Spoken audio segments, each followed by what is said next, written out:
우리는 중요한 날에 아침에 일찍 일어나서 그 일을 준비합니다. 예를 들면 결혼식, 면접일, 첫 출근일, 계약을 성사시키는 날, 긴장이 되기 때문에 아침에 일찍 일어납니다.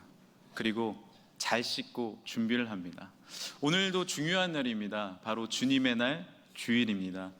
아마 아침에 일어나셔서 또 정돈하시고 기쁜 마음으로 이 성전에 나오신 줄 믿습니다. 그런데 수학 능력 시험을 보는 친구들, 얼마나 아침에 마음이 떨릴까요? 부모님도 아이들도 이 중요한 날에는 다 같이 일찍 일어나서 서둘러 아침을 준비합니다. 아침 식사를 하고 일찍 수험장으로 향합니다. 그런데 가끔 놀랍게도 늦잠을 자는 친구들이 있습니다.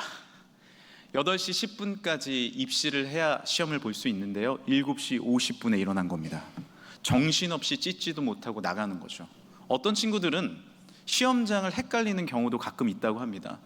청주 여고에서 시험을 보는데 청주 고등학교에 들어갔다가 쫓겨나서 청주 여고로 가야 되는데 어떻게 해야 할지 모르는 거예요. 그때 은혜의 사건이 벌어지죠. 어떤 일인가요? 지나가던 퀵 배달 서비스 아저씨가 학생을 태우고 불이 났게 달려가는 겁니다.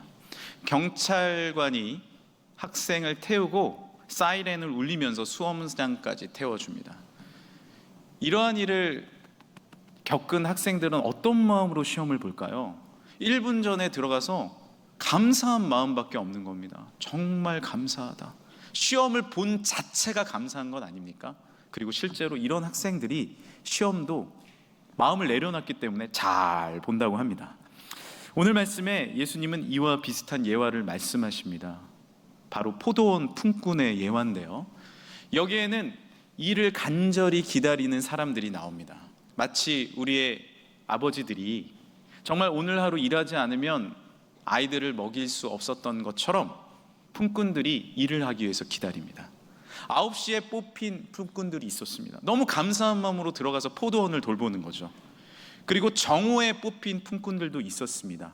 그런데 주인은 일손이 모자랐는지 오후 3시에도 품꾼들을 모읍니다. 6시에 일이 맞춰지니까 3시간밖에 일하지 않는 거예요. 그래도 열심히 일을 합니다. 그런데 오늘 3시에 일하러 온 사람들보다 더 심한 품꾼들이 등장을 합니다. 마태복음 20장 6절인데요, 같이 한번 읽어보겠습니다. 제11시 오후 5시에도 주인이 나가보니 서 있는 사람들이 또 있는지라. 이르되 너희는 어찌하여 종일토록 놀고 여기 서 있느냐. 이르되 우리를 품꾼으로 쓰는 자가 없음이니이다. 이르되 너희도 포도원에 들어가라 하니라. 주인은 오후 5시가 되어 포도원 밖을 나와보았어요. 그런데 그때 서성이는 사람들이 있었습니다. 묻습니다. 너희 왜 여기 서성이고 이렇게 있느냐? 저희도 일하고 싶습니다. 저희도 일거리를 찾고 있는데 찾는 사람이 없습니다. 우리도 돌아가서 자녀들을 먹여야 하는데 일할 곳이 없습니다. 그러자 주인이 이렇게 이야기합니다. 들어와서 일을 해라. 도대체 주인은 어떤 마음으로 오후 5시에 일이 맞춰지기 전 1시간 전에 품꾼들을 부른 것일까요? 일손이 모자랐을까요? 아닙니다. 5시면 일을 마무리할 시간이에요. 왜 불렀을까요? 안타까웠기 때문입니다. 이 사람들이 한 데나리온, 하루를 살아갈 수 있는 일당이 없으면 자녀들을 먹일 수 없기 때문에, 가족들을 살릴 수 없기 때문에 안타까운 마음으로 부른 것 아닙니까? 마음이 아팠던 겁니다. 우리는 이런 상황을 어떻게 설명해야 할까요? 오후 5시에 부름받은 품꾼, 이 상황을 우리는 이렇게 이야기할 수 있습니다. 오직 은혜입니다. 은혜밖에 없습니다. 주인은 5시에 불러주었습니다. 은혜 아니면 어떻게 이 상황을 설명할 수 있겠습니까? 그리고 주인은 이후에 어떻게 하였나요? 마태복음 20장 9절입니다. 제11시 오후 5시에 온 자들이 와서 한 데나리온씩을 받거늘. 여러분, 5시에 왔는데 약속된 한 데나리온을 다 받는 거예요. 9시에 온 사람이 받는 그 돈을 받는 거예요. 얼마나 부끄럽습니까? 입장 바꿔 생각해 보십시오. 저도 농사일을 해봤는데, 농사일을 하려면은 뭐 낫을 들든지 뭐 꽃갱이를 들든지 뭔가를 이렇게 들어야 되잖아요. 그리고 뭐 장갑을 끼든지 일을 준비하는데 10분이 걸립니다. 그리고 들어가서 묻습니다. 이거 무슨 일 하는 거예요? 그러면 일을 설명을 듣는데 10분이 지납니다. 그리고 5시 50분이 되면 자, 일 마칩시다. 그래서 일을 정리해요. 실제로 일하는 시간은 30분. 여러분 30분밖에 일 안 했는데 한 데나리온 주세요 말할 수 있어요? 그런데 주인은 다 주는 거예요. 무엇인가요? 은혜이죠. 오늘 이 내용은 어떤 비유입니까? 바로 우리가 받은 구원에 대한 비유입니다. 우리는 오후 5시에 부름받은 일꾼입니다. 정말로 놀 것 다 놀고 할 것 다 하고 이 세상에서 때로는 죄인으로 살고 연약하고 부족했는데 나를 불러주셨어요. 오후 5시에. 그리고 구원을 다 허락해 주셨습니다. 예수 그리스도의 보혈로 내가 하나님의 천국에 입성하게 된 줄 믿으시길 바랍니다. 얼마나 감사해요. 오후 5시 일꾼이에요. 그러면 누가 오후 5시 품꾼이에요? 옆집 아저씨예요?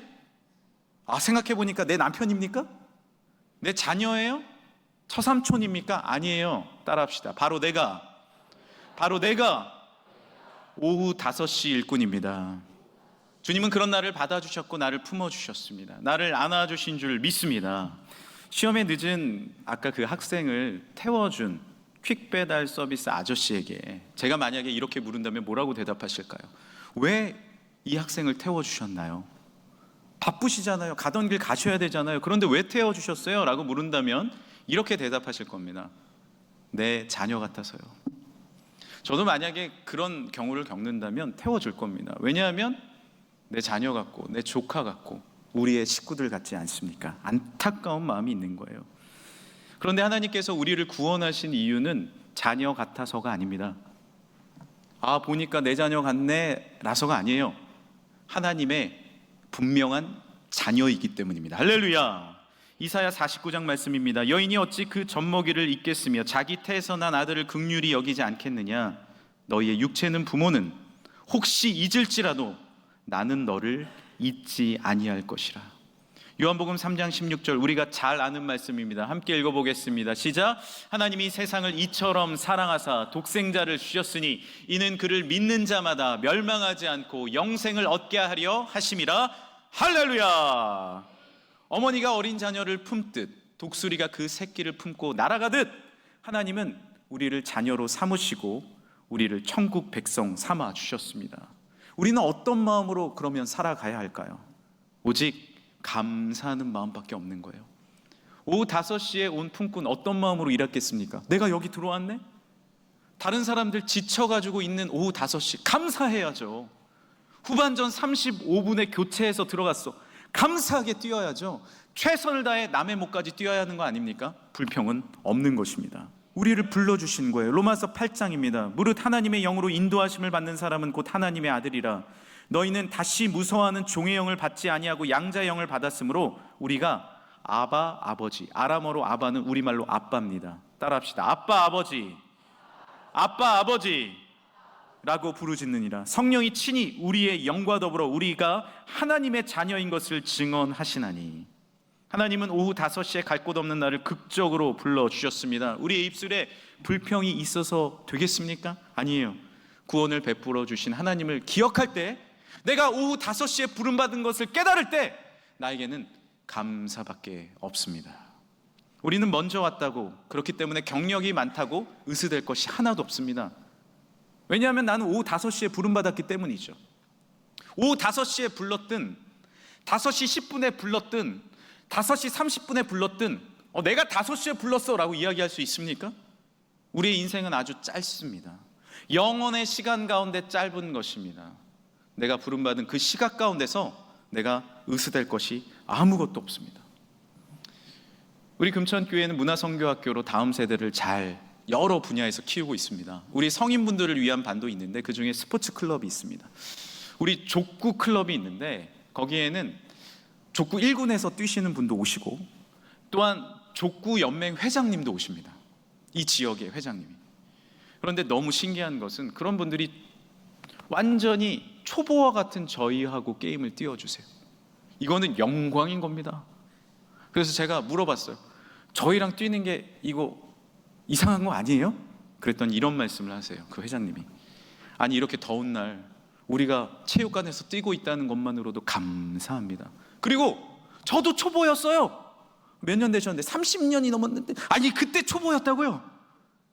초보가 없으면 어떻게 회원들이 모집됩니까? 나도 초보였습니다 라고 이야기를 하시더라고요. 제가 한 번은 공을 세게 차다가 넘어져서 팔이 까진 적이 있어요. 회장님이 와서 이렇게 약도 발라주시고 다 갖고 다니시더라고요. 밴드로 붙여주시는 거예요. 왜 그렇게 겸손할 수 있을까요? 제가 말씀드린 대화에 비결이 있습니다. 나도 초보였어요. 내가 처음 시작했던 시절을 잃지 않는 거예요. 저는 태국으로, 필리핀으로, 동남아로 전도 여행을 떠난 적이 있습니다. 가서 그곳에 가서 전도 여행을 갔는데 처음에는 제가 이런 생각을 했어요. 아주 교만한 생각. 정말 못 사네. 아이고 아이들한테 파리가 날려. 아니 이 상처도 안 치료해주고 뭐 하는 거야 이 엄마는. 그런데 치료를 하다가 저의 어린 시절이 생각나는 거예요. 그 아이들은 얼굴에 다 사인이 있어요. 이렇게 사인을 다 묻혀갖고 와. 이렇게 다 묻혀갖고 오는데 내가 그러고 다녔거든. 우리도 이렇게 된 지 얼마 안 됐는데, 우리도 이렇게 나라가 성장한 지 얼마 안 됐는데 몇십 년 전의 모습을 본다고 내 마음이 교만합니까? 아니에요. 늘 겸손할 수밖에 없습니다. 왜냐하면 내가 오후 5시에 부름받은 사람이기 때문에 그렇습니다. 교회 다닌 지 70년 되신 분도 있고 50년 되신 분도 있고 10년 되신 분도 있습니다. 그러나 중요한 것은 무엇이에요? 되돌아보면 내가 아무것도 아니었어요. 부족했던 나를 주님이 불러주셨습니다. 따라합시다. 내가 오후 5시 품꾼입니다. 세종대왕은 백성을 진심으로 사랑한 왕이었습니다. 정말로 애민이 있었고 민본이 있었습니다. 되돌아보건대 세종왕은 분명히 그 마음 가운데 본성적으로 선한 마음이 있었던 것 같아요. 그러나 그의 어린 시절을 봤을 때 그 이유를 우리는 발견할 수 있습니다. 세종은 왕이 아닌 충녕군의 시절이 있었습니다. 처음부터 세자로 책봉받은 게 아니에요. 12살부터 22살까지 궁 밖에서 살았습니다. 한양의 거리를 돌아다녔고, 그리고 그 시장거리에서 양푼 하나로 서로 숟가락 싸움을 하는 어린아이들을 보았을 겁니다. 그리고 세종은 건강이 좋지 않았어요.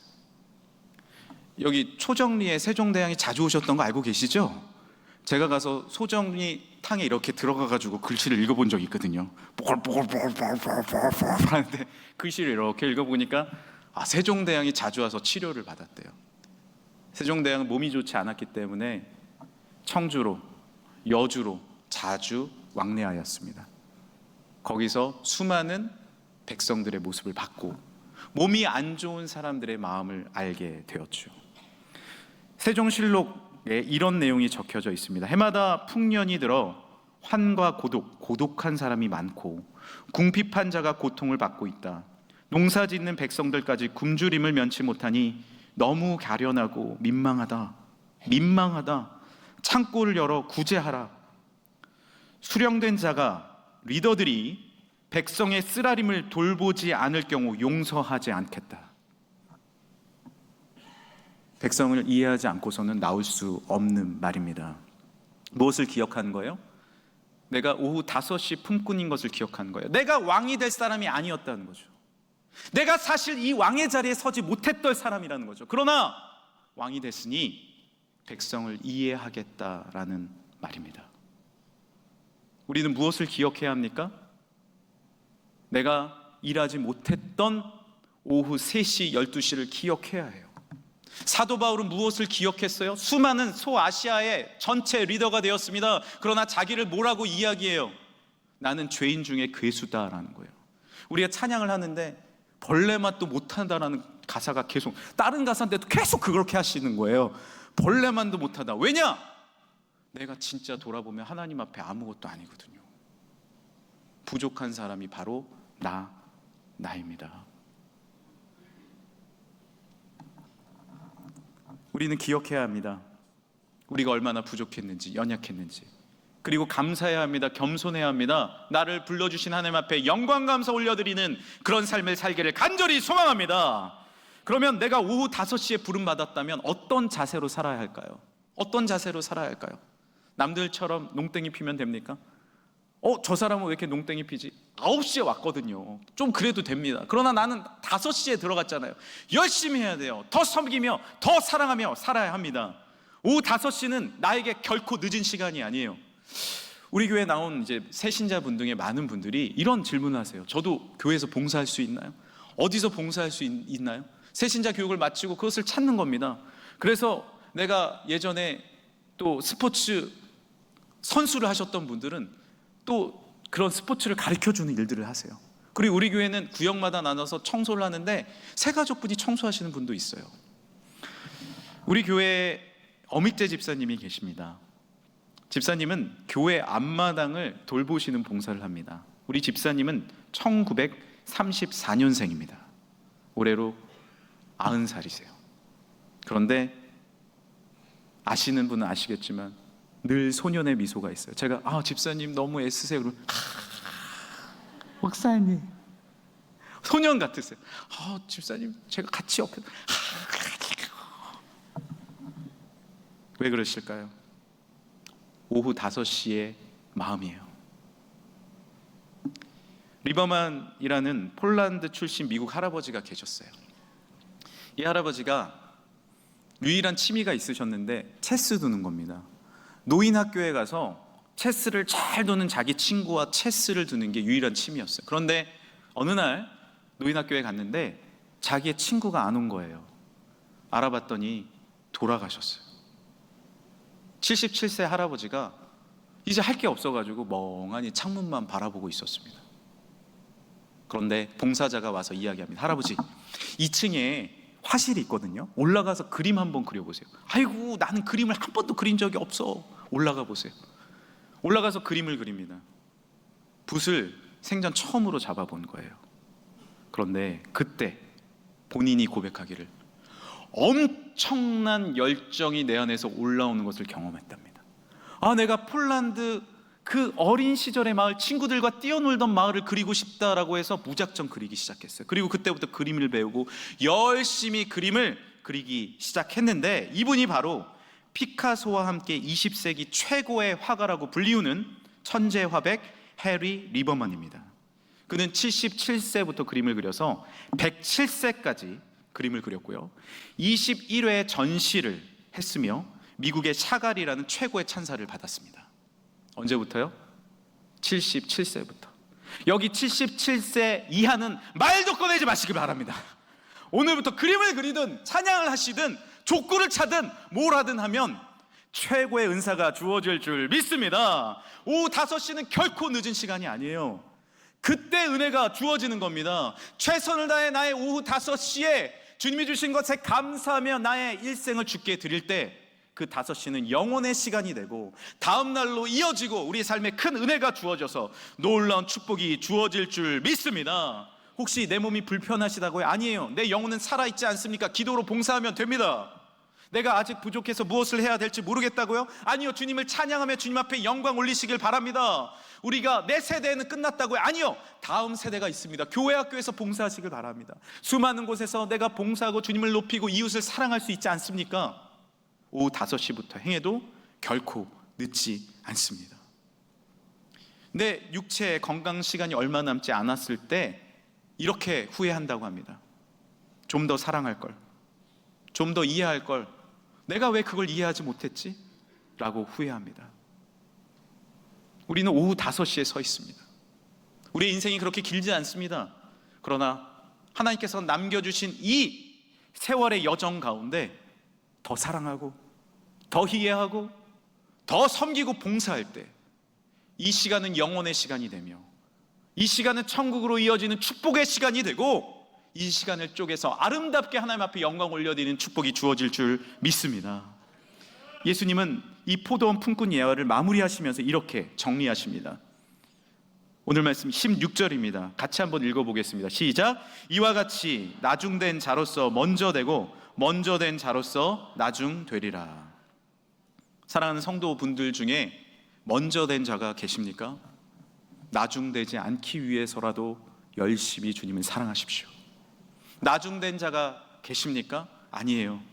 오후 5시라도 주님이 불러주신 것을 믿음으로 고백했을 때 더 사랑하며 봉사하며 섬겨서 주님이 먼저 된 자다라는 칭함을 받으시길 간절히 소망합니다. 이것이 얼마나 크고 위대한 일입니까? 한 시골에 장터에 한 선비가 나왔는데 난리가 난 거예요. 저 밑에 동리에 집에서 키우는 개가 옆집 아저씨를 물어가지고 난리가 났대. 살이 다 찢어지고 큰일 났대. 그런데 생각나는 것이 우리 집 개인가? 왜냐하면 그 집 개가 싸납기로 유명한 개거든요. 물으려고 큰일 나가지고 그냥 버선발로 뛰어간 겁니다. 알고 보니 옆집 개였어요. 우리 집 개가 아니에요. 그럼 어떻게 해야 돼요? 옆집 개네. 잘 됐어, 잘 됐어. 아이고 큰일 날 뻔했네 라는 마음도 있겠죠. 그러나 이렇게 고백하는 거예요. 나도 그럴 수 있는데. 얼마 전에 우리 지역 아파트에 불이 났잖아요. 한 집사님이 내 차인가 싶었대요. 지하 주차장에 불이 났는데 내 차인가? CCTV를 봤더니 내가 대놓던 거기에 불이 난 거예요. 때마침 전기차로 바꾼 지 얼마 안 됐는데 내 차가 불이 났나? 우리 집사님 차일까요? 아닐까요? 그 앞줄 차였답니다. 처음에는 안심이 됐어요.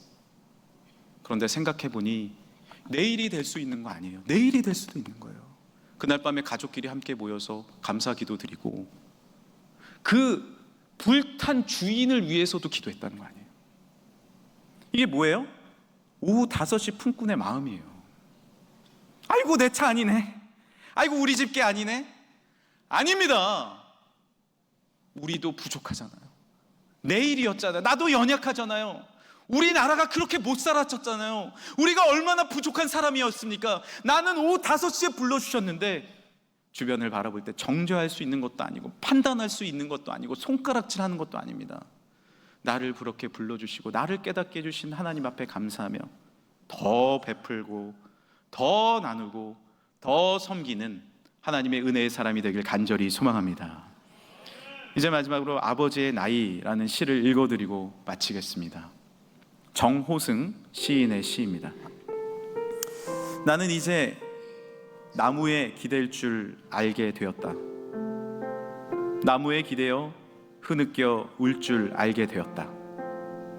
나무의 그림자 속으로 천천히 들어가 나무의 그림자가 될 줄 알게 되었다. 아버지가 왜 나무 그늘을 찾아 지게를 내려놓고 물끄러미 나를 쳐다보셨는지 알게 되었다. 나는 이제 강물을 따라 흐를 줄도 알게 되었다. 강물을 따라 흘러가다가 절벽을 휘감아 돌 때가 가장 찬란하다는 것도 알게 되었다. 해질 무렵 아버지가 왜 강가에 지게를 내려놓고 종아리를 씻고 돌아와 내 이름을 한 번씩 불러보셨는지도 알게 되었다. 시편 103편 말씀을 계속 읽어드리겠습니다. 아버지가 자식을 긍휼히 여김같이 여호와께서는 자기를 경외하는 자를 긍휼히 여기시나니 이는 그가 우리의 체질을 아시며 우리가 단지 먼지뿐임을 기억하심이로다. 놀랍게도 예수님은 높고 높은 보좌를 버리고 이 땅에 오셨습니다. 우리가 사는 것처럼 배고픔을 느끼셨고 눈물을 흘리셨고, 성경을 보건대 육신의 아버지 요셉은 예수님이 공생의 기간 동안 한 번도 나오지 않습니다. 많은 성경학자들이 이야기합니다. 아버지를 일찍 여의신 것 같다고. 예수님은 소년 가장과 같이 그렇게 어머니 마리아를 돌보며 동생들을 돌보며 그렇게 꿋꿋이 살아오셨습니다. 하나님의 아들이 이 땅에 오셔서 눈물을 아시고 아픔을 아시고 배신도 아시고 핍박도 아시고 손에 못자국을 당하시며 가시면류관을 찢기시며 수치를 당하셨습니다. 그런 하나님이 우리에게 말씀하십니다. 내가 너를 안다. 그래서 너를 오후 5시라도 부르길 원한다. 내가 너를 위해 피를 흘렸고, 내가 너를 위해 창을 찍혔으며, 내가 너를 위해 가시면류관을 썼다. 오후 5시라도 내게 나오지 않을래? 그 응답에 아멘 하며 나오는 지금 오후 5시, 지금이 축복의 시간이며, 지금이 우리가 나아가야 할 섬김의 시간이며, 우리가 예수 그리스도를 전파해야 할 전도의 시간인 줄 믿습니다. 주님을 감사하며 찬양할 때 오후 5시의 시간은 영원한 시간이 되고, 이 시간은 우리를 구원으로 인도할 시간이 되며, 더 감사하며 더 겸손히 나아가며 섬기는 시간이 될 줄 믿습니다. 이것이 오후 5시의 품꾼, 아니 오후 5시의 자녀가 누려야 할 마음의 자세이며 은혜입니다.